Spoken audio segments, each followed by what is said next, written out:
Fiancée admitted to her friends she's only marrying me for money, so I dumped her and cut her off. I am 29 years old now, with an MBA and a very cushy position in my father's company. I know this makes me sound like some kind of snobby rich kid, but hear me out. Growing up, we really weren't doing well. We struggled a lot, and the family was in serious debt. I was young at the time, so I don't know every single detail, but my dad made a very risky loan using our house as collateral, the only thing of value that we owned, since it was his grandfather's house. That loan was what helped him start up his business. And despite a rocky start, things have gotten so good. It wasn't fun when it was happening, but looking back, I'm very grateful that I wasn't born with a silver spoon in my mouth, because I personally think it made me more down to earth. It also helped me appreciate the value of hard work. It was part of what inspired me to go out and get an MBA, because I wanted to add value to what my father had built. So, as much as being the son in his father's company makes me sound like an untalented brat benefiting from nepotism, I'll admit I am, to some degree. But I know I'm there on merit at the same time. I've worked hard, and I've put in my own effort to help the company grow. Because of this, my family is now pretty well off. And so am I. On a personal level, I've become very financially sensible, since I know we didn't always have this money. So it's a big blessing. I've been very cautious when it comes to relationships, because I personally feel that you have to make a lot of effort to find people who aren't shallow with my money. I think it's just a little bit tougher to know who is there for you, and not your bank account.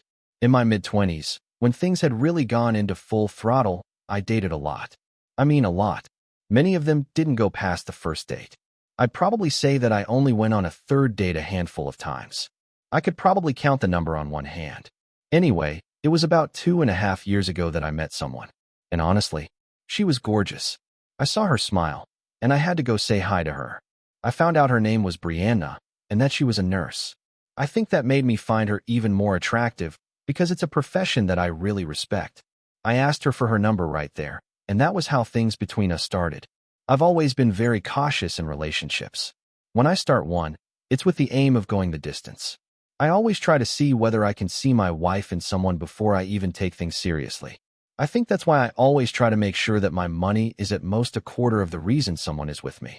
It'd be stupid for me to assume it doesn't make me more of a catch to women, but I don't want to find myself in a relationship with anyone who considers that to be the primary reason they're with me. I honestly didn't see any gold digger behavior with Brianna. She was smart, amazing to talk with, funny, and she just brought everything that I wanted to the table. So 2 years and some months after we met, I popped the question to her. And she said yes. As we speak, Brianna was my fiancée. And it made me extremely happy when she agreed to spend the rest of her life with me. Now, I'm getting to the point of this whole thing. Before I get there, though, there was one major event that sort of soured me, and I think it's worth mentioning. Obviously, she got to know more about the full extent of my family's finances when we got closer and closer. She knew my family wasn't poor, and that we were doing well. So a few months after the proposal, I brought up the idea of a prenup to her. Honestly, it seemed like a very reasonable discussion to have. But she apparently didn't think so. She flipped out at me. According to her, me suggesting a prenup to her was bad in 2 ways. 1, it seemed to her that I didn't believe our relationship was going to go the distance. 2, it meant I didn't trust her not to try and rob me blind in the event that things didn't work out. That's the summary of it. But we ended up going back and forth for a full hour, going to sleep mad at each other. After spending the entire night deliberating about it, I let her know that it wasn't going to be necessary. Yes, I know, that was very stupid, but I loved her immensely. So I chose to let it slide, because I didn't want the prenup to be the reason why we fell apart. Things got better between us quite soon after that. Now this is the point where I really need third parties to tell me what to do. One of my fiancé's colleagues was having a barbecue, and she invited me to go along with her. I decided it would be a good chance for me to meet some of the people she worked with, since she mentioned them pretty frequently. When I got there, everyone was nice to me, and it was a good time, honestly. I met a bunch of the nurses who worked alongside her on most shifts as well. At one point, I was outside chatting about sports and socks with the men. I knew she was inside gossiping with her girls, which was fine. At a point, I needed to go take a piss, so I headed back into the house through the back door. Now, I don't know how to describe it, but the back door led into a hallway which ended in the living room. Standing at the back door, you wouldn't be able to see anyone sitting in the living room, at least not until you turn the corner. It was as I was heading to the bathroom that I heard my fiancé's voice and some others. From the first sentence, it was so clear that I was the topic of conversation. It started with them talking about how well I dressed, but that seemed to naturally transition into how expensive I dressed. Then my money came up. The girls were talking about how lucky she was to get someone with money. A lot of chirping and giggling, and then I heard my fiancé say something that felt like a punch in the gut. He has a lot of money, and honestly, his money is best part of him by far. That was followed by more giggling and laughter. She even added, he asked for a prenup. I said no, of course. I have to be able to cash out if things hit the rocks. Then there was even more laughing. At that point, I turned around and walked right back out of the house.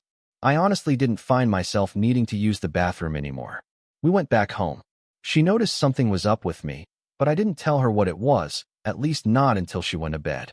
This happened a few days ago, and at this point, I don't know what to do. She's a great person, and I love her a lot, but I'm fighting a battle with myself, trying to figure out whether I should let it pass as stupid female gossip that she was leaning too far into, or whether this is worth canceling everything we've planned toward the wedding and kicking her out of the house. Honestly, I don't know what to do. My mind is telling me to end things, because this was exactly what I never wanted, somebody who values my money way too much. A few days ago, she was the perfect woman to me, and I hate how quickly that all changed. My heart is telling me to talk to her about it, but honestly, I can't figure it out. I appreciate all and any advice. Edit. I'm seeing a lot of people saying that I should never have compromised on the prenup, that I should have just ended things right there. A lot of you said it in unnecessarily harsh ways, but I've got thick skin. If I had another chance, I might not have done things differently, but I do agree that I would give someone else the same advice a lot of you are giving me here. I should have stood my ground on that, because even if I do decide to stay with her, the comment I overheard makes me realize how important a prenup is with her. Edit 2. I'm inclined to agree with the comments saying that I should simply end things right now, instead of taking the risk with somebody who has shown that my money is a primary interest of theirs. The only thing is, I feel like the best-case scenario might be for me to talk over the prenup with her again. I know that would safeguard me, but not necessarily make her less interested in my money. But isn't it natural that someone would appreciate someone who has a good amount of money? Edit. Okay, I've had a lot of sense talked into me. I'm still going to have the prenup discussion to see what she's going to say, but I'm ready to pull the trigger on ending things. I love Brianna a lot, so it's a lot easier said than done for me to let her go. I just want to know that I gave things a chance. The joys of romance, where even the most solid relationship can hit a financial pothole. It's like driving a Ferrari straight into a speed bump, jarring and potentially catastrophic for your wallet. But you're not naive. For every dark cloud has a silver lining. Or in your case, a prenuptial agreement. It's the modern-day equivalent of Cupid's arrow, ensuring that even if love flies out the window, your assets stay firmly in your account. And let's not forget your fiancé's candid commentary on your net worth. It's like a Yelp review for relationships. 5 stars for financial stability, but service could be better. If only love came with a money-back guarantee, right? Update. Here's the update that I know a lot of you were waiting for. The story of my fiancée, whom I caught telling her friends that money was the part of me. Things have come to a close, and I'm more than happy about the way they've gone. The first thing I needed to do was talk to Brianna again regarding the prenup. I think it was about a week after we got back from the barbecue that I told her to sit down so we could have a serious discussion. I told her we needed to revisit the prenup situation. Just like last time, she flared up. Honestly, I think it was even worse the second time around.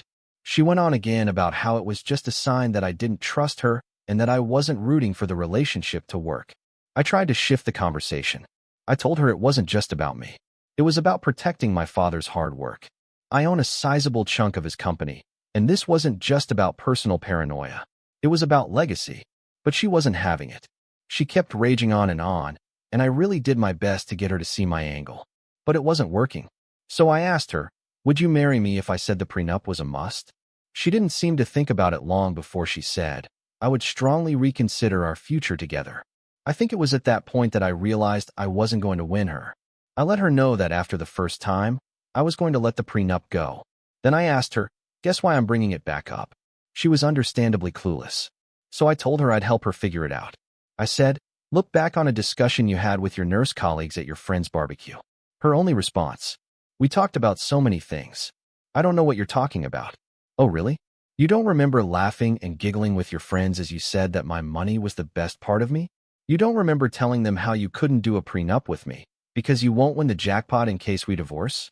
At that point, it was clear she remembered exactly what I was talking about. She started to tremble and act extremely anxious. I was waiting for her to confirm or deny what I had said, but she didn't say anything. I prompted her to speak. Still silence. She was just staring at me, her hands absolutely shaking. I don't know why, but that made me laugh. And I think me laughing made her turn on the waterworks.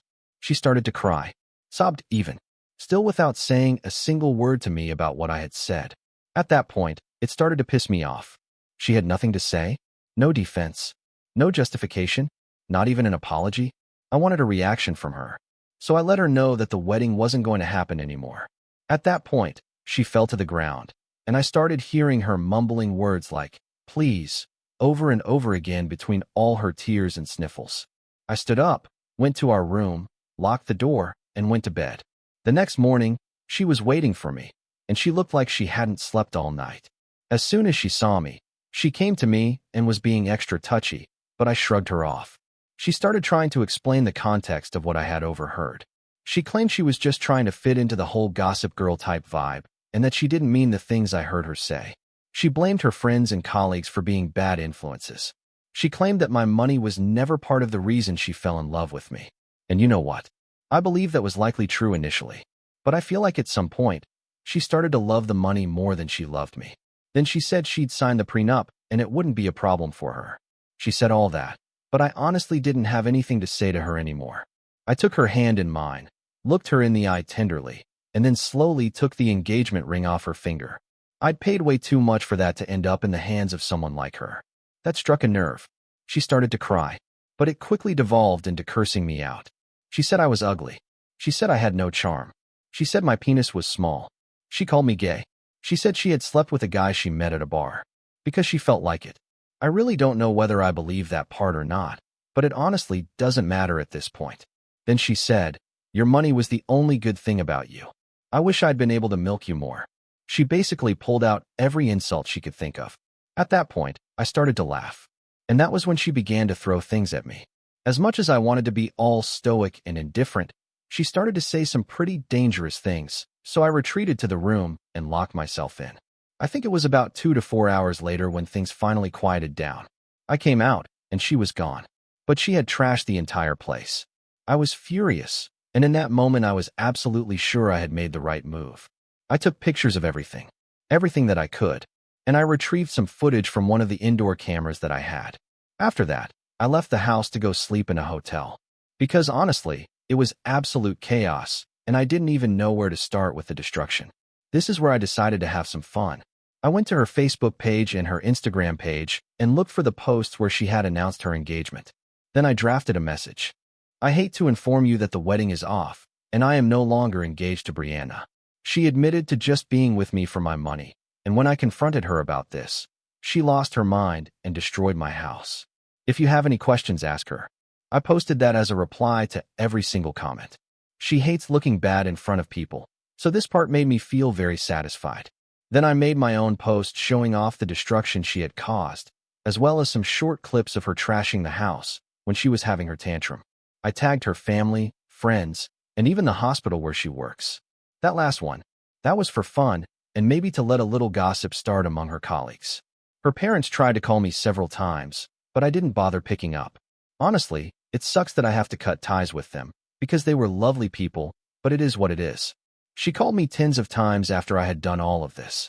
And the one time I picked up, it was a mix of her crying and threatening to come and kill me for ruining her life. I really don't think anything I did was permanent, so she was just being dramatic. She shouted about how I humiliated her with the short clips I had posted, and how people now call her Bee of Tarth behind her back because of how aggressively she was acting in the video. If there's anything I've learned from this, it's that love without trust isn't love, it's investment risk. And I'm done gambling on people who don't know my worth beyond my bank account. I found that part hilarious. She kept crying about how everyone now looked at her differently. I won't lie, I had a little iota of concern that she might do something crazy, because the tantrum she threw at home wasn't quite the Brianna I knew. In the end, nothing happened. At least, not yet. I called the event planner and told her to cancel everything related to the wedding.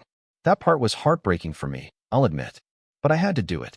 Once that was done, I knew she and I were done too. The best part for me? The fact that I'm taking her to court to compensate me for destroying my property. I asked her to pay up nicely. She only called me some unsavory names. So I don't mind putting her through a little more stress, just for the fun of it. She's going to have to pay for a lawyer, miss days off work, and hopefully, in the end, have to compensate me for everything she destroyed. And trust me, it was a lot. As of now, this is still pending. But I have *, a recording of her being a bull in a china shop. *, photos of the aftermath. *, indoor camera footage. *, and I've spoken to my lawyer. So there's really nothing to worry about. She won't be slipping out of this one. There's still a little bit of hurt in my heart, considering that something I really had my hopes on isn't going to work. But I'm glad I found out how she truly saw me sooner rather than later. I prefer the pain now, instead of a lot more pain much later. Anyway, a big thank you to all of you for helping me out, especially with my previous posts. I'll be reading all of your comments here, so let me know what you think of how I got back at her. Brief update. Oh, and here's just a little update for anyone who might be reading this post at this point. I was awarded almost $10,000 for all the things she destroyed in my apartment. That includes * hotel fees, because I couldn't sleep there. * professional cleaning fees, because the entire place was a disaster. The smile on my face was huge, because there I was, taking money from her after our split. I guess she should have been the one with the prenup. From the moment you decided to revisit the prenup conversation, it was clear. You were ready to take the reins of this runaway train. And when Brianna showed her true colors, let's just say, you handled the situation with the finesse of a seasoned diplomat. Or a strategist, depending on how you look at it. Your decision to call off the wedding and air out the dirty laundry on social media was a bold move, my friend. But one that seemed to bring you * a sense of closure. * a hefty reimbursement. * and the respect of every person who's ever been taken for a ride. And let's not forget your impeccable sense of timing. Dropping the bombshell about the canceled wedding while she was still dealing with the fallout of her impromptu demolition derby. That's what I call a masterstroke. But perhaps the most satisfying part of this whole ordeal is the sweet taste of justice, served piping hot in the form of a $10,000 settlement. It's like the universe saying, hey Opie, here's a little something for your troubles. While your heart may still be on the mend, your wallet is looking pretty healthy there. Opie, what do you think of prenups? What would you have done? Thank you for joining us today. Be sure to like, subscribe, and hit the notification bell so you don't miss out on our next video. See you next time.